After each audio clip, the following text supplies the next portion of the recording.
क्षितिज ठाकूर यांच्या मतदारसंघात भरली हास्य जत्रा। निवडणुकीच्या प्रचाराला मराठी इंडस्ट्रीतील कलाकार मंडळींची हजेरी।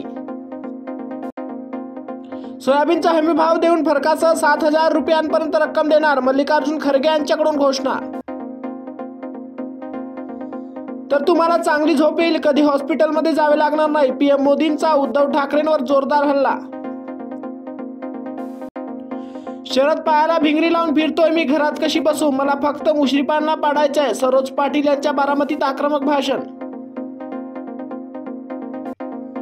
कारखाने विकत घ्यायला मी काही महाराष्ट्रभर हिंडलो नाही, जयंत पाटलांचा अजित पवारांवर हल्ला बोल। गुंड धमक्यांनी निवडणुका जिंकता येत नाही, फडणवीस आणि त्यांच्या चेलाच्या पटांनी लक्षात घ्यावं, रोहित पवारांची सडकून टीका। रश्मी शुक्ला यांच्या विरोधात काँग्रेस आक्रमक, मुंबई हायकोर्टात याचिका, सक्तीच्या रजेच्या निर्णयावर प्रश्नचिन्ह। बालेकिल्ल्यात दोन्ही राष्ट्रवादी काँग्रेसची प्रतिष्ठेची लढाई, बनसोडे पुन्हा हॅट्रिक मारणार की सुलक्षणा शिलवंत धूळ चारणार। निलंगा मतदारसंघात संभाजी पाटलांविरोधात काँग्रेसचे अभय साळुंके मैदानात कोण मारणार बाजी। शरद पवार यांच्याकडून दिलीप वळसे पाटील यांच्यावर आंबेगावात गद्दारीचा शिक्का मारला, पूर्वा वळसे पाटील म्हणाल्या। कोल्हापूर जिल्ह्यात उद्या शरद पवारांच्या सभांचा धडाका, हसन मुश्रीफ पुन्हा टार्गेटवर असणार। खेड आळंदी मतदारसंघात राष्ट्रवादी विरुद्ध राष्ट्रवादी, दिलीप मोहितेंनी बाबा काळेंना देणार तगडं आव्हान। उदगीरमध्ये संजय बनसोडे विरुद्ध पवार गटाचे सुधाकर भालेरावांचं आवाहन, कोण मारणार बाजी।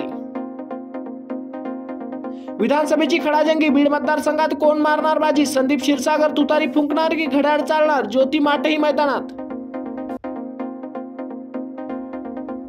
मुंबई बाळासाहेबांच्या सिद्धांताचे शहर, उद्धव ठाकरेंना चॅलेंज, शिवाजी पार्कवरील शेवटच्या सभेत काय म्हणाले मोदी।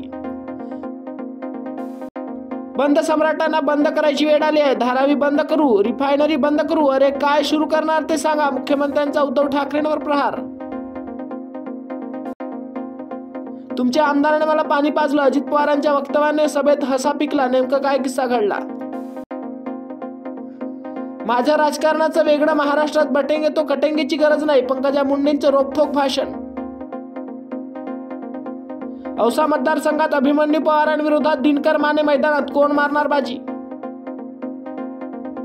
राहुल गांधींनीच राष्ट्रवादीत जाण्याचा प्रस्ताव दिला, माझ्या कट्ट्यावर राधाकृष्ण विखे पाटलांचा गौप्यस्फोट।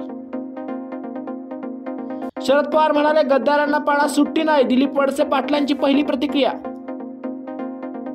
मोठी बातमी, राज्यात 18 ते 20 नोव्हेंबर शाळांना सुट्टी, शिक्षकांच्या गैरहजेरीमुळे शासनाचा मोठा निर्णय।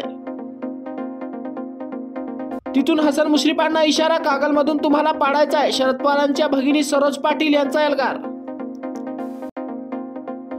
तर यांना बर्फाच्या लादीवर झोपवण्याची जबाबदारी माझी, आदित्य ठाकरे यांची सामंत, राणे कदम यांच्यावर जोरदार टीका।